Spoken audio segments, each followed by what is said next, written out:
Hey, so that's Introduction to Folklore. Well, that's an introduction to folklore. There's a number of different ways that the course could have unfolded. It could have started basically a sort of historical account where you start looking at old stuff and indeterminate, and you focus it much more on perhaps around here. It becomes like an introduction to Canadian folklore. That would have been a way of doing it. And then we sort of go through founding peoples, and we go through songs, and we go through story, and we go through craft, and that's one way of doing it. That's a completely legitimate way of doing it. But the way the course has been operating, hopefully, is that it emphasizes the notion that this is not an historical science, that yes, there is much history involved, that it is a reflection on, it is often a reflection of stuff of the past, things that are meaningful to us and for us because they are inheritances. They're inheritances from people that came before us and that fundamentally we kind of like and we kind of model ourselves on. We don't have to invoke such heavy words as ancestors or elders. We can. We totally can, but we don't have to. But basically, when we do these things that the folklorists identify as folklore, one of the things that we are doing is that we are happily adapting these patterns that have gone before us. That this is something. And by doing this something, we are making some kind of claim to some kind of continuity. The magical thing is that the continuities that we are making claim to, yes, they can be ethnic, they can be genetic inheritances, yes, they can be nationhood, which sometimes coincides and sometimes doesn't coincide with ethnic heritage and genetic ancestry. Yes, they can be linguistically based. Yes, they can be religiously based, but they can also be so many other dynamics. And that folklore, participating in these items of folklore, is one of the things that we do that affirms ourselves as being members of a group. That we begin in some kind of way, if I'm thinking about it right now, we begin in some kind of way by imitating, by adapting, by reflecting on those things that have gone before us and trying them ourselves. We move from being neophytes, we move from being initiates, and then we are slowly perhaps what we might start to call passive tradition bearers. We are audiences to this. And then on occasion, and not exhaustively, but we might select elements that we are much more active participants in. Active in terms of an engaged audience, active in terms of a demanding audience, and then active in terms of being practitioners. And not simply asking for the tradition to continue, but taking responsibility for that tradition. And one of the ways that we take responsibility for it is that we assess what is important about it. Is it important to me, to the group, collectively, that the traditions stay as faithful to what has gone before? And that's one of the aesthetics that we might bring. And we have a sort of fairly conservative idea of what tradition is. Is it? No, that it is this thing that needs to be constantly updated and constantly made meaningful. That the idea that there's a continuity with the past will nevertheless still be suggested, but it needs to be dynamic and flow, and there's adaptation is key to it. At which point we're sort of fairly dynamic ideas of tradition. And that the group will still be there even if the iterative practices are not exactly the same, because it is the group that gives those iterative practices life. And if by consensus the group says, yes, I grasp and I grant that this thing is slightly different from what has gone before, and yet it serves the same function, yes, it serves the same purpose, yes, it serves the same meaning, then it can continue. And so folklore becomes this way of constantly not simply reestablishing one's membership, one's citizenship within a folk group, but ultimately continuing to make an even greater claim to, and the folk group needs to be contemporary as well. And so it is both being shaped by and shaping the group through practices that might seem very strange to say when we're talking about things like your mom's soup.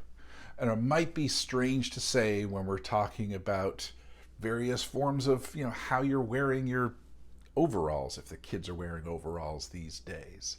But is this constant participation, this pronouncement, this affirmation that one is participating in an identity that is informed by those of others, and yet it is not. It is a constructive claim to that. And of course, that we belong in multiple groups, that we belong in multiple identities that are in creative, wonderful tensions with each other. And we understand the mores. We deeply grasp that when we are in certain contexts, we have one set of repertoire and one set of social understanding, and we are fully fluent in being students, or we are fully fluent in being Italian Canadian, or we are fully fluent in being soccer players. We understand not simply the activities, the sort of the top down grasp of that, but the lived, rich interstitial life of membership in that group. And we also know that when we are with our soccer friends, we have a certain form of behavior and a certain form of stories and a certain form of shared worldview that we might not share with our family. And that's fine, because we are complex and intelligent and creative and joyful beings, and we can engage that complexity and that intelligence and that creativity and that joy in multiple different contexts, because that is what we do. So the course, it's 12 weeks. That's how courses work. And we start off with talking about basic ideas. Let's mess with this idea of tradition that you might have had. And then we start identifying the various groups that are often associated with it. And not an exhaustive list. We really don't talk about nationality. We don't talk about place that much because it's kind of implicit throughout. But we do talk about occupation. We talk about sort of the meanderings of childhood and how that changes ideas. And then we talk about the stuff. We do eventually talk about the stuff. We don't talk much about this because there's such a we're introducing you to a field of human activity that on one hand, you are very fluent in the content of it, and yet you are probably intensely naive about the technical vocabulary that the discipline that is called folklore has developed in order to understand it. And so it's just like, hey, these things that you do, people take these seriously, because actually this is where most of life is lived. So let's look at this sort of thing. Let's look at this thing like a discipline does, which is developing words and terms and relations and concepts that we can talk to various people who are talking about kind of the same thing in different contexts, can then have a conversation and make parallel judgments and test hypotheses from one situation to another and continue. And so that's what the discipline is. There are other folklore courses to take, and there are certainly there are areas that have been underexplored in this class that have entire sections devoted to them. We didn't talk much about material culture. We just really gave it a week, the folk objects. But material culture, ranging from handcraft to vernacular architecture, is a rich vein that one can study. We talked about folk narrative very briefly, but so many avenues for that. There is oral literature, where we talk about sort of in greater detail the mechanics of how a Märchen works. There's urban legend. Some of these are courses that are available here, and some of these are just avenues for further exploration. We barely touched on music, and of course folk music is a rich vein that we can cover in terms of how people respond to current events with songs that are about these sort of imminent communications, and then they enter into repertoires, and they become less about the immediate moment and more about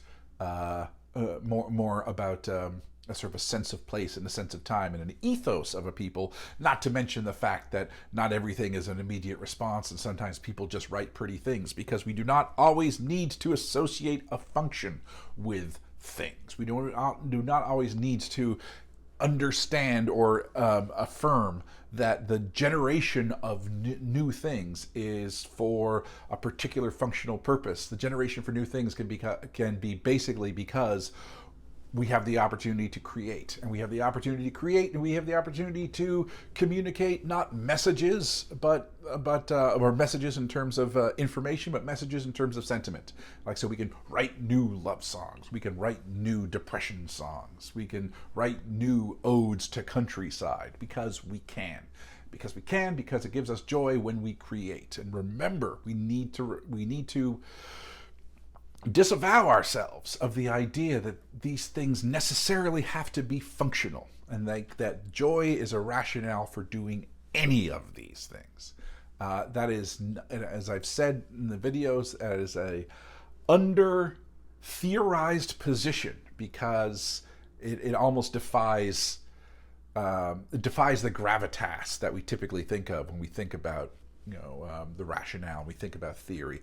There's no real great theory of joy, so we just kind of need to remind ourselves of it, and one of these days someone will do it better, and then there'll be a reference that you can cite. So there's lots of stuff to talk about. There's also lots of stuff that you can do. Here's where I sort of give the 30-second spiel about what you can do with a folklore degree. But I'm not going to do that. I'm going to direct you towards a recent book that came out, edited by Timothy Lloyd, and it contains 70 tiny essays. They're only about 3 or 4 pages each. I wrote one of them, but other people wrote others. And it's basically the folklorist as folklorists doing these other things. And it's all these people who, all of whom have folklore degrees, all of whom are engaged, have taken their folklore training and a folkloristic approach to the world and have applied it to different contexts. It is available in the library. I will put a link to it in the description. And then you can ponder that. And that isn't necessarily a, you should all drop what you're doing right now and sign up for a folklore major. That would be cool. And then maybe they would hire other people, and then I would have, colleagues, and that would be wonderful. And, we could have all these wonderful upper level courses, and you can just all get engaged. But we live in the real world, and it might be a hard sell. Nevertheless, you might be tempted to go, oh, okay. Because I've said time and again, when I say it to administrators, when I say it to students, I'm not necessarily encouraging everybody in the world to become a folklorist. But I do encourage people to think of the world folkloristically, to think of the world as, for the large part, your world, your day-to-day existence is largely lived in close communication with other people that is hopefully friendly, that is often built on implicit understanding as opposed to explicit. It's often built on, and you often are learning through informal means like observation and anecdote, and not necessarily through instruction. Clearly you are instructed, you're at a university, and instructions happen. But just as much, many of the things that you know how to do, and many of the ways that you see the world, have been done through, you have just picked up by virtue of living in the world and virtue of living with other people. And you've picked it up largely through these informal, and you could argue creative aspects, things that are like told to you, not even in the, again, not necessarily with that specific functional of like, son, I am going to instruct you on your way. But basically, you've heard your fathers, you've heard your mothers, you've heard your grandparents, you've heard your friends' stories, and you sort of generate a way of being in the world. And what's more, that's not always a good thing. I mean, it's not, I think it's a good thing to process, but remember, that's also how negative things can get stirred in. You could be living in a context, and I'm not throwing stones or anything, but you could be living in a context with racism and homophobia and ableism and heteronormativity and a whole bunch of different problems that you don't necessarily recognize are being communicated through stories and anecdote and joke, because they're not actually sort of officially instructed at you. So folklore, as well as being this sort of nice way of looking at how people sort of practice their traditions, and that's all very well and good, and I will go to the mat defending that aspect. One of the things we can also do is detect and help to shine light on the fact that there are potentially negative. In fact, I'll skip over potentially. There are negative aspects within these cultures that are picked up and learned almost by accident, that these cycles can perpetuate themselves through informal culture. So it has an edge to it. And once we recognize that, these things that we dismiss because they are so apparently trivial, because they are so apparently ephemeral, these things that that's just some weird stuff that we do. You should judge me on A, B, and C. It's like, well, sure, I'll judge you on A, B, and C. I will deem you on A, B, and C, but I'm not going to forget that you actually lived most of your time here. And that's also, again, for positive, all the sort of positive attributes. Well, I'm going to throw some shade, and there might be something there.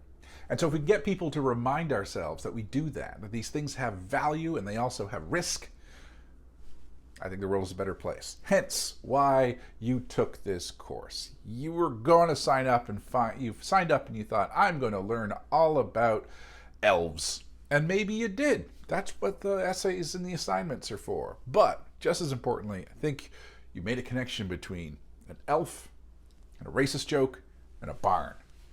And if you haven't, go over your notes. Anyway, be well, my friends. I hope to see you virtually and sometime actually in face-to-face sometime in the future. Have a good end of semester. Have a good life. And I will see you hopefully soon. Bye-bye.